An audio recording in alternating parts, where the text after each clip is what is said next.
The following is an urgent weather message for the following counties in New York, Jefferson, and Lewis. High wind warning remains in effect from 7 p.m. this evening to 1 a.m. Saturday. What? Southeast winds 25 to 35 miles per hour with gusts up to 60 miles per hour expected tonight.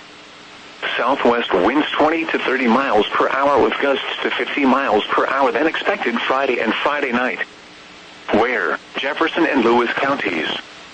The strongest wind gusts will likely be found on the northern slopes of the Tug Hill Plateau and Black River Valley tonight. Strong gusts will be for the entire North Country region Friday and Friday night. When? From 7 p.m. this evening to 1 a.m. Saturday. Impacts: strong winds will blow down trees and power lines. Scattered power outages are expected. Travel will be difficult, especially for high-profile vehicles. Strong winds will blow around unsecured outdoor holiday decorations. Avoid being outside in forested areas and around trees. If possible, remain in the lower levels of your home during the windstorm and avoid windows. Use caution if you must drive.